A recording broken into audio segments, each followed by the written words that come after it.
Vous avez un smartphone de Oppo et vous voulez savoir comment mieux utiliser ColorOS 12. Ou alors vous en avez pas et vous vous dites, ben tiens, ça m'intéresserait, mais est-ce que l'expérience logicielle est intéressante? Et bien justement, aujourd'hui, on va regarder les nouveautés, ce qu'on peut venir faire avec ColorOS 12 basé sur un Android 12. Alors je vous avais déjà fait une vidéo un peu comme ça l'année dernière où je vous parlais des nouveautés de ColorOS 11. On peut toujours aller la voir. Je vous mets un lien soit par là, soit en bas dans la description. Allez jeter un petit coup d'œil. Donc on va regarder aujourd'hui ce qu'on peut faire ici avec son smartphone. Alors celui que j'ai pris, eh bien c'est un Find X5 Pro. Voilà, tout mignon, tout beau. D'ailleurs, le test est déjà en ligne. Vous pouvez aller jeter un petit coup d'œil. On va regarder ce qu'on est capable de faire. Première chose, et ça on s'en doutera, ce que font les constructeurs lorsqu'ils sortent de nouvelles expériences logicielles, eh bien c'est venir améliorer un petit peu les icônes, jouer sur de la transparence. Alors ne vous y méprenez pas, ce que vous voyez ici à tout de suite là sur l'écran, c'est l'enregistrement de l'écran parce que j'enregistre pour que vous puissiez le voir à travers la caméra, mais aussi directement pour pouvoir vous le poser. Donc on voit qu'on a de nouvelles icônes retravaillées, c'est mignon, c'est sympa, c'est sexy, c'est beau, c'est designé, c'est dessiné par Oppo, voilà c'est un petit peu le truc. Donc ça c'est un peu le préambule, le prémisse, le premier détail, mais surtout l'idée là-dessus c'est qu'on peut aller très très loin en termes de personnalisation. Regardez, il suffit d'aller dans ces paramètres ici. Déjà, la personnalisation, c'est un truc qui est vachement important chez Oppo. On l'avait déjà vu l'année dernière. Ils vont encore plus loin cette année. C'est basé sur Material You d'Android 12. Souvenez-vous, l'idée, c'est de faire matcher bien votre fond d'écran avec la couleur de vos icônes, avec pourquoi pas une photo que vous auriez pris de vous avec une tenue vestimentaire pour qu'avec la tenue de votre jour, vous fassiez matcher les icônes et compagnie. C'est assez marrant. Alors, ce qu'on peut venir faire, regardez, je vous montre. On peut venir, par exemple, aller dans votre fond d'écran et là, j'ai choisi un fond d'écran animé. Je vais choisir un fond d'écran statique, par exemple. Tiens, celui-là. Et là, hop là, je l'applique, je le mets aux deux, c'est mignon, c'est sympa. Donc là, ça va me l'appliquer, ok. Donc vous pouvez le faire avec n'importe quelle photo. Et ensuite, ce que vous faites, c'est que vous venez ici et vous allez dans couleur. Qu'est-ce qui se passe dans couleur? Eh bien, vous allez pouvoir venir choisir soit des déclinaisons que vous avez ici, soit carrément sélection de couleurs de fond d'écran, ce que je vous conseille de faire. Donc là, il va venir rechercher pour vous proposer des teintes extraites de votre image. Vous pouvez venir vous après déplacer. Bah non, moi je préfère, vous voyez ce petit marronné là, ou je veux plus ce petit orange là, un peu plus clair, ou alors carrément du orange foncé. Donc vous choisissez, c'est vous qui avez la main là-dessus, et ensuite vous cliquez sur OK. Et en cliquant sur OK, qu'est-ce que ça va faire? Eh bien, ça va vous mettre vos différentes couleurs en fonction de la couleur de votre image. Et ça, c'est plutôt sympa. On ressort. Vous voyez, là déjà, ça a changé. On a un bleu un peu plus clair. Et puis, on peut faire ça exactement avec plein de photos différentes. Si par exemple, je vous prends ça, où on va avoir quoi là? Ça, là, avec des couleurs aussi un peu pétantes. Tac, je le choisis, je le sélectionne. On va dans couleur, pareil, hop, sélection. Là, il va faire une recherche intelligente, mais je peux venir le bouger. Je fais OK, et ensuite, regardez, je reviens, hop là. Et là, j'ai les couleurs rouges. Donc, ça va dire tout me personnaliser. Tout va être vraiment optimisé en fonction des choix que j'ai fait là. Et ça, c'est vachement sympa. Donc, on peut venir le faire avec une photo de vous, de votre famille, de votre maison, de ce que vous voulez, ou alors carrément avec différents fonds d'écran. C'est vachement bien. Donc, ça, c'est inspiré de Material You. Maintenant, on peut venir faire aussi autre chose au niveau de la personnalisation. C'est au niveau du Always On Display. Alors, pour ceux qui ne le sauraient pas, le Always On Display, j'ai ce qui s'affiche sur un écran éteint lorsqu'on le voit tout le temps. En fait, Always On Display, toujours à l'écran. Je prends, hop, je déverrouille. Et donc là, pareil, de la même manière, je peux venir complètement personnaliser mon Always On Display. Alors, c'est assez marrant parce que soit je peux le faire comme je faisais l'année dernière, c'est-à-dire que j'ai un motif, je fais des petits dessins, vous voyez, plus j'en fais, plus ça me crée. Je mets d'autres couleurs, ça me rajoute. Donc, hop là, on va se mettre un petit peu de rouge. Donc, il y a un côté un peu rigolo. Donc, on peut vraiment venir se faire ce qu'on veut. Donc, ça, on l'avait déjà vu l'année dernière, mais là, on peut aller plus loin. C'est-à-dire que, par exemple, on peut se mettre un texte. Allez, on va se mettre un petit texte. On va se marquer Monsieur, hop là, Greux. Je peux mettre plusieurs lignes si je veux. Je peux venir choisir la couleur sur mon texte. Allez, on va se mettre ça. La taille du texte, plus ou moins grand pour que ça matche. L'alignement droite-gauche, l'espacement entre les lignes. Bref, on peut aller vraiment loin. Et ensuite, on applique. On applique. Alors, de la même manière, j'éteins mon smartphone, je tape dessus, Always On Display. On l'a ici, Monsieur Greux. Et vous voyez, c'est assez marrant. Donc ça, c'est bien. On peut le faire, effectivement, on le voit avec une écriture. Mais on peut aller encore plus loin. Regardez, c'est hyper sympa. Ça me fait vraiment marrer. Vous pouvez faire le Always On Display, mais carrément avec une silhouette de portrait. Regardez, c'est ce que vous avez juste ici. Silhouette de portrait, c'est-à-dire que vous cliquez, vous allez venir chercher une petite photo dans votre caméra. Alors attendez, on va venir chercher une photo.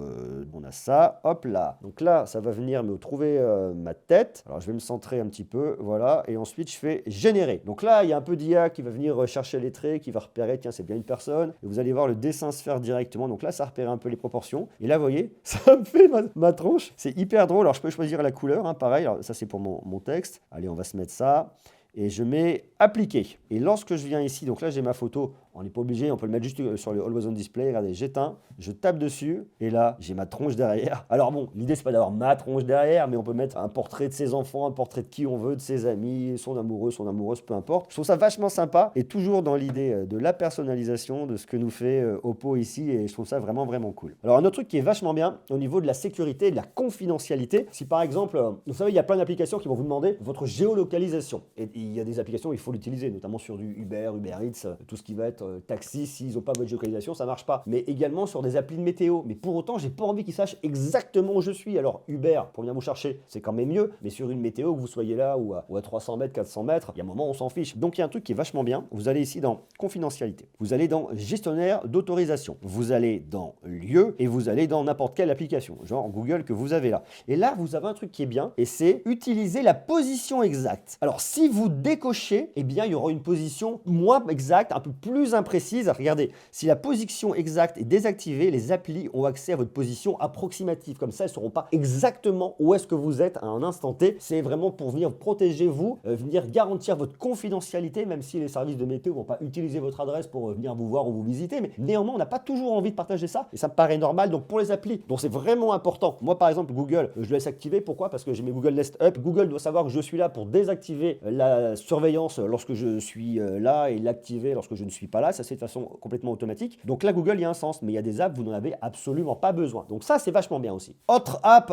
qui est vachement intéressante, c'est une notion de traduction instantanée. Par exemple, vous arrivez sur un site et vous ne parlez pas la langue. On va aller chez oppo.cn. Je ne parle pas chinois. Clairement, je ne comprends rien à ce qui est écrit ici. Donc vous avez une petite barre latérale, là, hop là, que vous venez chercher. Et juste ici, si vous regardez, vous avez de la traduction d'écran. Donc je clique sur traduction d'écran. Alors c'est basé sur Google Lens qui va venir rechercher dans plus de 100 langues. Et ça fait quoi? Ça vient me traduire. Alors des fois, du chinois au français, c'est assez imparfait. Mais sur d'autres langues, ça marchera très très bien. Vous voyez par exemple, si je viens regarder ici, je vais avoir partager les nouvelles, service client, moment intéressant photographié au hasard, le printemps arrive, sans astuce pour jouer avec les téléphones portables. Bref, j'ai une trad et ça c'est plutôt bien, c'est très rapide, vous voyez en un clic. Alors là je vous ai fait le coup du chinois, mais vous pouvez le faire avec de l'anglais, de l'allemand, plus de 100 langues, ce que vous voulez. Donc ça c'est cool. Il y a un autre truc qui est vachement intéressant parce qu'on ne voit pas tous les couleurs de la même manière. Donc là, ce qu'on voit, c'est très normé, c'est pour monsieur et madame tout le monde, mais il y a des personnes qui ont soit des pathologies, soit qui ne voient pas les couleurs un peu comme les autres. Eh bien, vous allez ici dans affichage et luminosité, vous descendez dans mode couleur de l'écran qui est situé juste là. Et juste en bas, regardez, il vous le propose, amélioration de la vision des couleurs. Alors vous cliquez là-dessus et vous pouvez venir activer ça, amélioration de la vision des couleurs. Et là, vous allez avoir différentes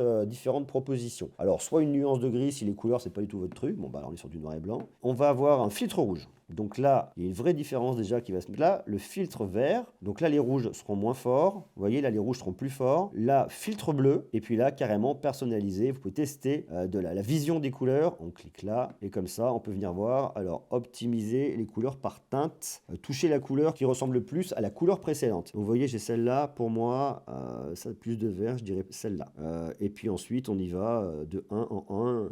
Là, on va se rapprocher un peu de ça, je pense. Ça. C'est vachement dur en fait. C'est vraiment un exercice qui est pas simple. Je dirais ça. Ouais, les deux pour moi c'est quasiment les mêmes. Je sais pas si vous voyez. Après à travers la caméra c'est peut-être plus dur. Je dirais celui-là, celui-là et celui-là. Voilà. Vous voyez, confirmé. Et là j'ai fait mon test. Test terminé. Les couleurs sont maintenant ajustées en fonction de votre vision des couleurs. Donc ça c'est vachement bien en fonction des besoins de chacun et de la vision qu'on va tous avoir. Regardez.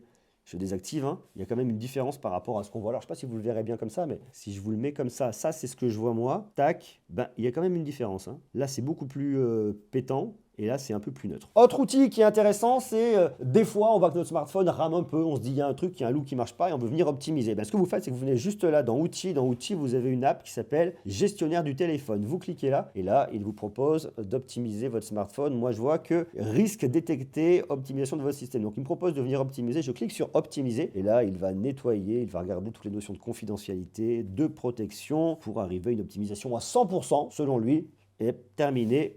Et il est venu bosser. Pourquoi il me met encore en 95 et pas en 100? Allez savoir. Risque détecté, optimiser votre système. Bon, ok. Il y a un autre truc qui est extrêmement important lorsqu'on utilise son smartphone, c'est toujours sur la question de la confidentialité. On va se dire, ouais, est-ce que mon micro est activé, ma caméra est activée, on peut m'écouter, on peut me regarder, quelle application on utilise. Alors même si autant on peut le voir parce que les constructeurs ont vraiment fait un très gros boulot au niveau logiciel et même Google derrière sur la plateforme Android, mais des fois on voudrait se dire, allez, je clique, je suis sûr que c'est coupé. Ben, regardez, vous descendez ici là dans votre centre de contrôle et vous venez sur le côté. Alors moi je les ai rajoutés, mais vous pouvez venir vous les rajouter. Alors moi je les ai mises juste là, accès à votre caméra et accès au micro. Regardez, je clique là, hop, caméra et micro sont complètement coupés d'un point de vue logiciel, on ne peut plus venir les utiliser. Je vais regarder, essayer d'activer ma caméra. Et voyez, il me marque débloquer l'appareil photo de l'appareil, soit débloqué, soit annulé. Alors je clique sur débloquer, ça me le débloque, mais par défaut, il était bloqué. Et voyez, lorsque je reviens dans mon centre de notif qui est là, et ben ma caméra, elle est nouveau active parce que je l'ai débloqué. Hop, je vais réactiver le micro. Alors si vous ne les avez pas, il faut que vous cliquez ici là sur le petit icône là, et là vous allez avoir des icônes qui ne sont pas utilisées. Elles étaient juste à droite. Je clique là et je déglisse. Voilà, comme ça, je les mets dans mon centre de contrôle. Et puis si je veux les enlever, pareil, de la même manière, je le prends et je le remets en bas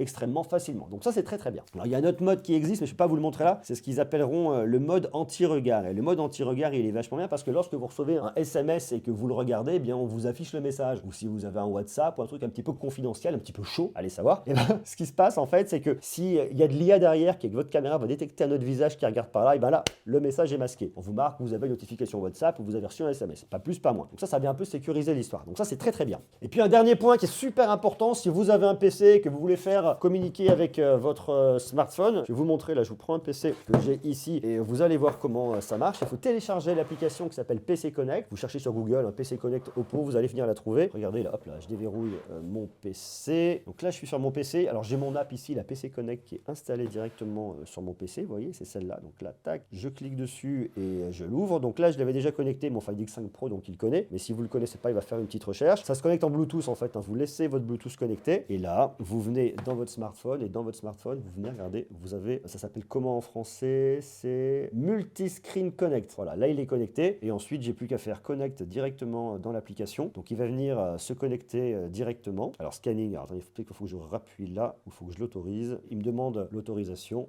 je me connecte directement au PC et là je vais récupérer directement la connexion de mon smartphone sur mon PC. Alors de la même manière, si je bouge là, ça bouge là. Ça je vous l'avais déjà montré avec Huawei Share. Chez Huawei, c'est le même système en fait, hein. Vous prenez, vous pouvez naviguer directement ici, rentrer dans vos applications. Vous pouvez taper directement des SMS depuis votre ordinateur, activer la caméra, prendre des photos. Par exemple, vous prenez votre caméra, vous la posez un peu à distance, eh bien vous shootez à partir de votre PC. Vous pouvez naviguer sur votre smartphone directement depuis votre PC, faire des copier-coller, récupérer des éléments. Là, par exemple, vous voyez, je vais dans photo. Allez, j'ai une petite photo qui est là. Je la prends, hop, je la glisse là et je l'envoie directement. Et vous voyez, là, je viens de l'avoir sur mon bureau. Elle a atterri juste ici. Il y a un côté qui est vraiment hyper sympa avec cette fonctionnalité-là. C'est vraiment quelque chose qui rapporte en plus parce qu'une fois de plus, ce qui est très important, c'est la notion d'écosystème. Vous avez un PC, vous avez un smartphone. Aujourd'hui, il n'y a pas de PC de Oppo. Donc, le fait que vous ayez un smartphone et que vous puissiez le connecter avec un Windows 10 ou un Windows 11, eh ben, c'est vachement bien. Voilà, c'est pour ces quelques astuces et nouveautés de ColorOS 12 basé sur un Android 12. Je suis très heureux d'avoir pu les partager avec vous. Puis bien évidemment, n'oubliez pas, les astuces que je vous ai données l'année dernière de ColorOS 11 restent complètement valables sur votre smartphone. Si vous souhaitez les découvrir, je vous mets le lien bien évidemment quelque part dans la description. Allez jeter un œil parce que je trouve que cette expérience logicielle chez Oppo, elle fonctionne vraiment bien. Pareil au niveau de la capture d'écran, c'est pas tout nouveau. Ça vous prenez 3 doigts, hop, et vous descendez. Ça vous fait une capture d'écran. Vous avez 3 doigts, pareil de la même manière. Vous appuyez, vous laissez et vous descendez jusqu'en bas. Vous pourrez faire une capture d'écran longue. Bon là, c'est pas le cas, je suis sur la page d'accueil. Bref, il y a vachement de choses. C'est bien, c'est personnalisé et c'est vraiment une solution que je trouve extrêmement intéressante. Il y a le matériel qui marche bien, mais il y a également le logiciel. Donc ça, c'est chouette. Dites-moi ce que vous en pensez, puis si vous avez des questions ou d'autres astuces à venir partager sur un smartphone de Oppo, marquez-le moi en commentaire et puis dites-moi si ça vous intéresse que je vous fasse d'autres vidéos d'astuces pour d'autres marques. J'en ai fait une sur Samsung il n'y a pas longtemps, j'en ai fait également sur un iPhone, mais ça peut être pour Realme, pour Xiaomi, pour toutes les autres marques qui existent. Marquez-le moi en commentaire et nous on se retrouve très vite pour continuer à parler tech. Prenez soin de vous, je vous embrasse et beaucoup d'amour.